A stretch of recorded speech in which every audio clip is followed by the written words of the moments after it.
Travis used to play. Now let me hear that beat so I can get my feet. Let it take me back to yesterday. Well, play it just for me, a simple melody. Well, let me close my eyes and drift away. Pick it for me, boy. Simple song of joy, just the way Merle Travis used to play. Just the way Merle Travis used to play.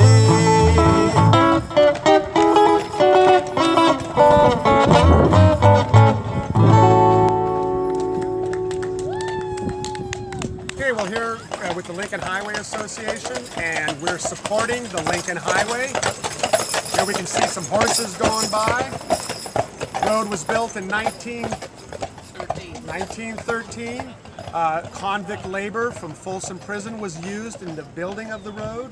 It's 6-inch thick concrete and goes from here to New York City. The terminus was in San Francisco. And what was neat about Clarksville, from what I heard, was the old cars, when they were coming up the grade, they would overheat. And so they would stop in Clarksville, and they would get water down where the old Pony Express station was, park their car in the shade, and then come up and get a pop and sit at the old store and talk about those times and whatnot until the car cooled down, and then they would head up further on the old Lincoln Highway. So that's what we're doing, representing the old highway here in Clarksville, which also was the Immigrant Trail and the Pony Express route, and Highway 50.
Represent the 10th Cavalry Buffalo Soldiers, represent the period of 1874 during the Indian Wars. Buffalo Soldiers were the black cavalry that was created in 1866 when Congress enacted legislation creating 4 regiments of black soldiers, the 9th and 10th Cavalry and 24th, 25th Infantry. And what we did was we patrolled the Old West during the Indian Wars. We protected the settlers, protected the wagon trains, had security for the railroads as they were building the railroads. We were actually the first law enforcement in a lot of the townships because they didn't have law enforcement at that time. So we had a myriad of duties during that time in the Southwest United States, Oklahoma, New Mexico, Arizona, Texas, all of those areas when they had Indian reservations established. You know, Buffalo Soldiers had been in existence in the United States Army from 1866 to 1944. In 1944, they ceased to exist as a military unit anymore, but petitioned the Army to be a commemorative unit. And the Army agreed And so they said they would help us and do what they could for us, but they were not going to give us any money. You know, and we got the name Buffalo Soldiers from the Native Americans because they loved and revered the buffalo. They thought it was spiritual because it gave them everything they needed for their existence: food, shelter, clothing. They even took the sinews, you know, the veins and arteries, and they used that to sew their clothing. But they thought the buffalo were fierce and brave and relentless. And they found the black soldiers to be the same way when they faced black soldiers in combat. Plus, they thought that the nap in our black soldiers here resembled a nap in the buffalo soldiers. Now, this is an original buffalo robe here. Hence, they gave us the name Buffalo Soldier. But now, they didn't do that. It wasn't a derogatory thing or anything. They were actually honoring us by giving us that name. And we appreciated and recognized that. And the Buffalo Soldiers ever since. Down there on that billboard, you'll see a picture of a young man in the 1930s. He is a Buffalo Soldier, serving in the U.S. Army. From there, he retired. Well, he actually went to the Air Force after that. He switched over from the Army to the Air Force, retired from military service, joined the Postal Service, retired from there. Now, his son is actually our troop leader today. And his grandson is a junior Buffalo Soldier. And I share this with you to show you how much we think it's important for us to carry this tradition on.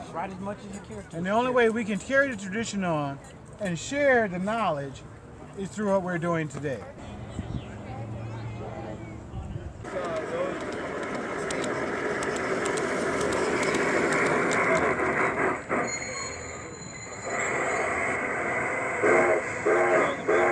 Well, we started the table in 1990. It's G-scale trains. It's live steam, which means we put butane gas and water and oil in the locomotive. What I usually do is I lubricate the pistons and the connecting rods with general lubrication oil to make sure they don't stick. Under this dome, this sand dome right here, is where I fill it with distilled water. We don't use tap water or any other water because they have chemical additives in there that can affect the performance of the boiler. So we fill it up right here with distilled water. Then this brass cylinder here is where we fill it up with steam oil, which when I open the steam valve right here, it sends steam. Steam passes through the lubricator down to the cylinders and adds, every so often it'll add steam oil to the cylinder so the cylinders don't lock up. And then right here is my butane gas firing valve. So this is increasing the fire, and that's shutting the fire off. And we have adapters that we can attach to butane cans to fill up our locomotive.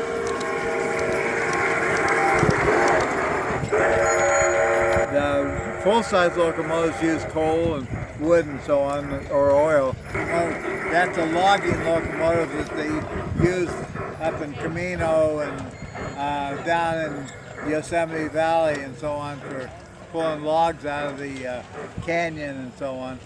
This says Oregon Lumber Company, but they had a lot up there too, but they had a lot here in Northern California. Clarksville and Sacramento Valley Railroad. It's a very historic railroad. It's actually an extension of the very first railroad west of the Rocky Mountains. Sacramento Valley Railroad was built from Sacramento to Folsom, completed in 1856 during the Gold Rush era. This extension was built 1863 to 1865 during the Civil War in competition with the Central Pacific Railroad. Central Pacific was building out of Sacramento over Donner Pass to be the western link in the first transcontinental railroad. In fact, on May 10th this year, they're celebrating 150 years of the completion of that first transcontinental line, Promontory Summit, Utah. Our railroad was actually built in competition with their railroad in a race over the mountains with the intent of becoming that very first transcontinental railroad. Ironically, This location, Clarksville, was a town that they thought was going to possibly be on the route of the Placerville and Sacramento Valley Railroad. The town people got very excited. They built a hotel. They were prepared to be part of this wonderful connection to the rest of the nation. And unfortunately, the engineer from the Placerville and Sacramento Valley Railroad determined that the right-of-way couldn't come up into this box canyon, so they had to go further south, and then they established a different town, the town of Latrobe. And Clarksville, unfortunately, didn't get to be part of the railroad. We run excursion trains on the old Placerville Sacramento Valley branch.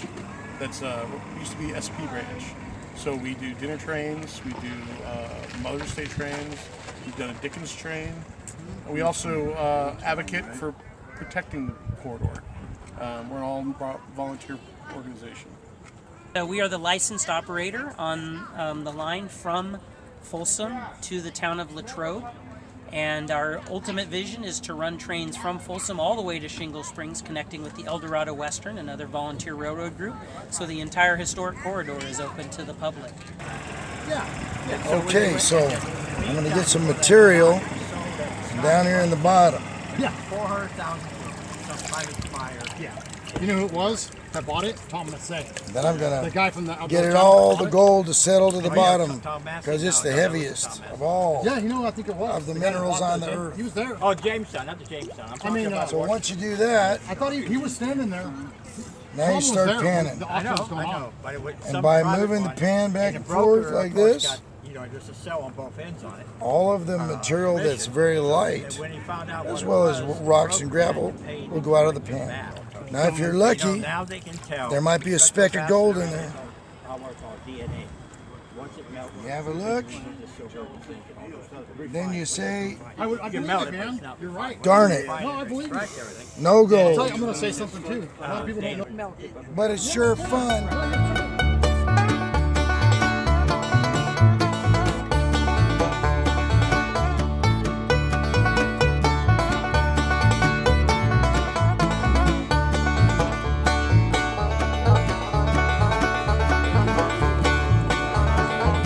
Come on in, wet your whistle, or play a game of Pharaoh, or duck them up, poker.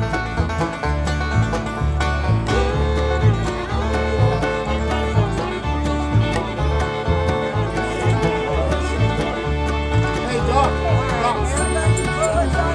Got one more skit,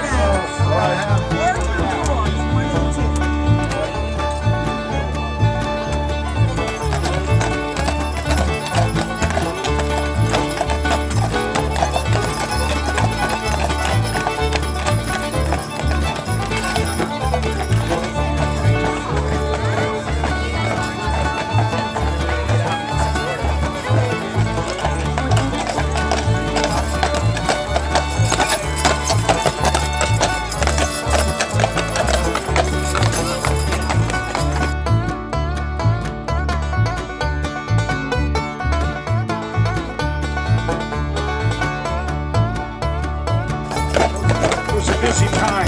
So the Pony Rider had to compete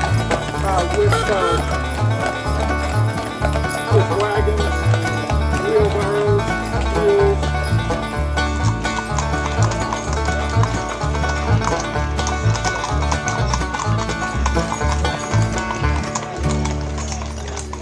Coming down through California, arriving in California on June 20th. So we'd like to have a letter carried by Pony Express.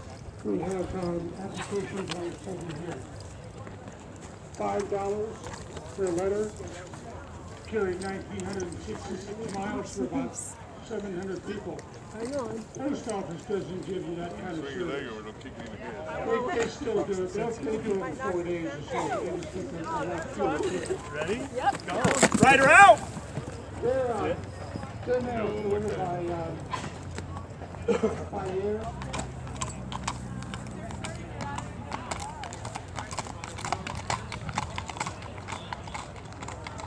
Rich Tapman. I've been with the Pony Express for 22 years, and I've been the ride captain for 20 years. I'm a past president of 13 years, past parade chairman for 17 years. So I've been pretty active in this thing. So Back in the old days, they had 80 riders in the saddle. Now, because it's so popular, we have roughly about 750. So, like in California, our shortest ride is 1.5 miles. Our longest ride is 4.0 miles. And then we have an exchange point, and that's so we can get everybody. We have 43 rides in California.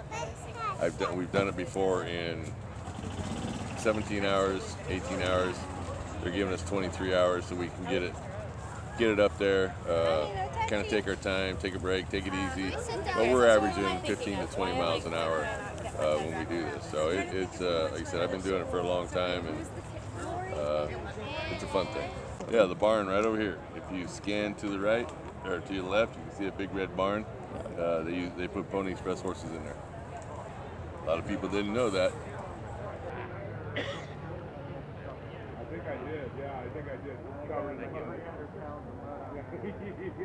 I got it. Pin, yeah. You might have Mommy put it on because it might stick. You're welcome to say thank you. You want this one?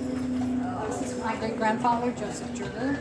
He came from Alsace-Lorraine area, and he migrated to New York in the Erie Canal. He and his brother. His parents decided that they wanted to ship him over to the United States to keep the boys out of the army, Napoleon's army. So they shipped the two kids over here, and his brother died in the Erie Canal. So when they died, he came to California, and he started doing a little gold mining, and then he got some money, and he started buying up property. And he got married to Catherine Hess, and she died.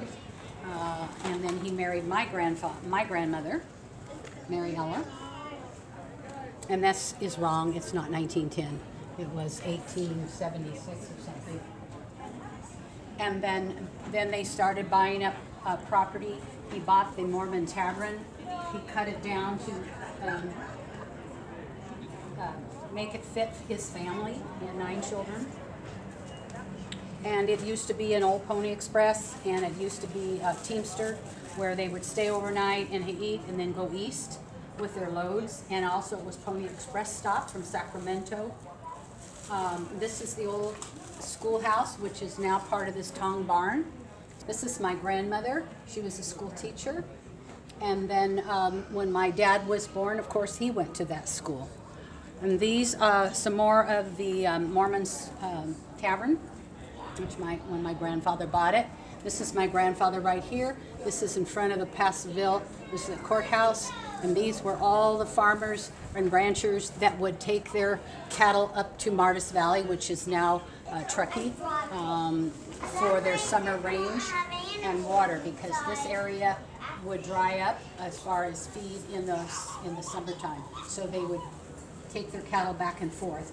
And this is their wedding picture. Like I said, that is an incorrect date.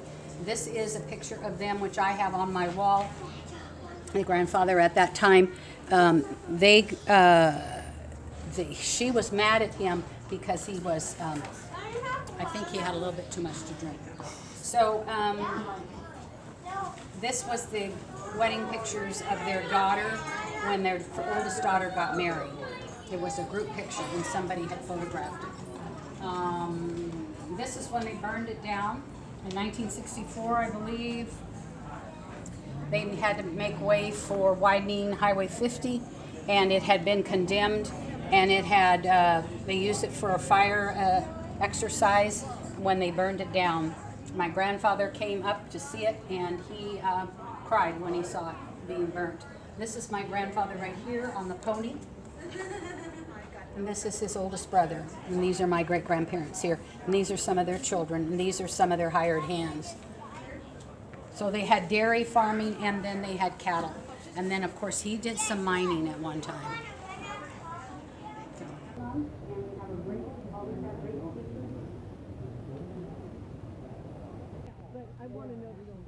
The Eldorado Hills Genealogical Society is a group of people who are interested in learning about the family history they have and the stories that are still to be discovered.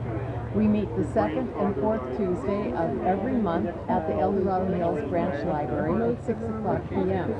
The second Tuesday, we have speakers from all over the country that come in, different topics. You always learn something. And on the fourth Tuesday, we have a workshop, so you can come in with questions you're working on, things you've run into that you don't know how to figure it out, and the crowd will sit down and will help you. So that's how we make genealogy work for all of us.